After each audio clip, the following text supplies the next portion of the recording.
کھا کر میں کہتا ہوں یہ کورونا کا پتہ ہی نہیں چلے گا کہاں گیا. صرف ایک حدیث میرے نبی نے فرمایا 4 باتیں مجھ سے لے لو پھر دنیا بھی تمہاری ہے آخرت بھی تمہاری ہے.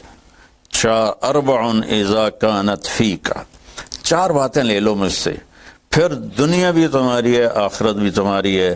تمہیں کوئی ٹیڑھی آنکھ سے نہ دیکھ سکے گا، تمہیں کوئی نقصان نہ پہنچا سکے گا کہ تمہارے رب کا سایہ تم پہ چھا جائے گا. تو 4 باتیں کون سی ہیں؟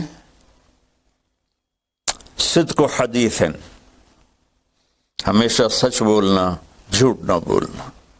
اب مجھے بتائیں، سارے یہ اینکرز بیٹھے ہیں، سارے ہمارے وزیر اعظم بیٹھے ہوئے ہیں، ہم کتنا جھوٹ بول رہے ہیں، ہم کس قدر جھوٹی قوم ہیں. ہم اس جھوٹ کے ساتھ اللہ کی بارگاہ میں کوئی مقام نہیں لے سکتے. تو میرے نبی نے پہلی بات فرمائی صدق و حدیث، سچ بولنا. دوسری بات فرمایا حفظ امانت، کبھی کسی کو دھوکہ نہ دینا. یہ میرے نبی نے فرمایا میرا امتی ہر گناہ کر سکتا ہے، 2 کبھی نہیں کرے گا، ایک جھوٹ کبھی نہیں بولے گا، ایک دھوکہ کبھی نہیں دے گا. تو وزیر اعظم صاحب آپ اکیلے ہیں، دیانتدار ہیں، اللہ سے رونے دھونے والے ہیں، مانگنے والے ہیں، لیکن 22 کروڑ لوگوں میں سچے کتنے ہیں؟ 22 کروڑ لوگوں میں دیانتدار کتنے ہیں؟ ایک بہت بڑے چینل، میں ہاتھ جوڑ کے اینکر بیٹھے ہیں، معافی مانگ کے بات کر رہا ہوں، ایک بہت بڑے چینل کے مالک نے مجھ سے کہا کوئی نصیحت کرے. میں نے کہا چینل سے جھوٹ ختم کر دو.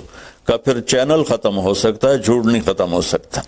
تو جہاں جس کو یہ صرف پاکستان کی بات نہیں، پوری دنیا کا میڈیا جھوٹا ہے اور سب سے زیادہ جھوٹ بولا جاتا ہے. اور میرے رب کو، میرے نبی کو جھوٹ سے نفرت ہے. میرے نبی نے فرمایا پیاز کھا کے مسجد میں مت آؤ کہ فرشتوں کو تکلیف ہوتی ہے، بو ہوتی ہے. لیکن میرے نبی نے فرمایا جب کوئی مرد عورت جھوٹ بولتا ہے تو فرشتے اس کے منہ کی بدبو سے 3 میل دور بھاگ جاتے.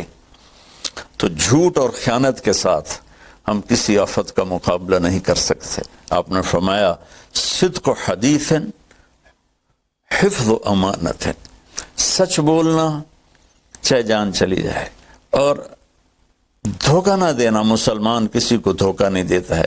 تیسرا فرمایا حسن و خلیقت، اپنے اخلاق اچھے کرنا، اور اخلاق کا سب سے اونچا مقام حیا ہے. اس ٹیلی تھون کے آخر میں مولانا طارق جمیل صاحب نے دعا کرائی، یقیناً انہوں نے خلوص نیت سے دعا کرائی ہوگی. اس میں انہوں نے میڈیا کے بارے میں کچھ ایسی باتیں کی جس سے غلط فہمی پیدا ہو سکتی ہے، اور کیونکہ وہ دعا کے بعد پروگرام ختم ہو گیا تو میڈیا کے پاس رائٹ نہیں تھا اپنا دفاع کرنے کا یا جواب دینے کا. تو میں صرف یہی کہوں گا کہ مولانا طارق جمیل صاحب نے کہا کہ جتنا جھوٹ میڈیا پہ بولا جاتا ہے تو اس کی وجہ سے بھی بڑے مسائل پیدا ہوئے ہیں. یقیناً ہوئے ہوں گے. انہوں نے ایک ٹی وی چینل کے مالک کا ذکر کیا، نام نہیں لیا، ان کو اس کا نام بتانا چاہیے تھا. تو جو بھی میڈیا پہ بیٹھ کے جھوٹ بولتا ہے اس پر اللہ تعالیٰ کی لعنت. اور مولانا طارق جمیل صاحب سے درخواست ہے کہ آئندہ جب وہ ایسی بات کریں تو نام ضرور لیا کریں. سب کے بارے میں غلط فہمی پھیلانا بھی جو ہے وہ ٹھیک نہیں ہے.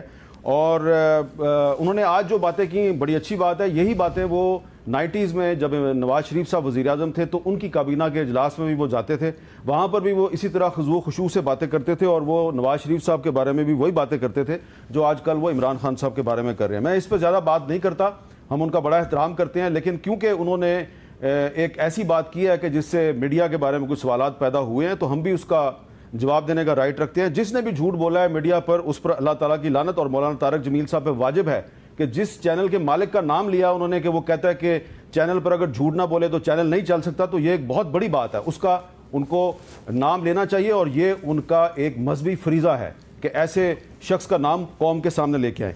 دنیا میں کوئی ایسا انسان نہیں جو خطا سے پاک ہو، بڑے سے بڑا علامہ ہو، زاہد ہو، شیخ ہو، نبی کے سوا ہر آدمی کی زبان لڑکھڑاتی ہے، اور یہ انسانی فطرت ہے، اور اس کا اعتراف نہ کرنا یہ شیطانیت ہے. تو میں اتنا بولتا ہوں تو میں اپنے ان کلمات کو جسٹیفائی نہیں کر رہا بلکہ معذرت کر رہا ہوں. حامد میر صاحب سے بھی میں معافی چاہتا ہوں، آپ سے بھی، اور جو دوسرے بیٹھے ہیں ان سے بھی، مولانا طاہر اشرفی صاحب بیٹھے ہیں، آپ سب سے، جو بھی میڈیا سے متعلق ہیں، میں آپ سب سے معافی چاہتا ہوں. میری کوئی آرگومنٹ نہیں، میری کوئی دلیل نہیں، مجھ سے غلطی بس.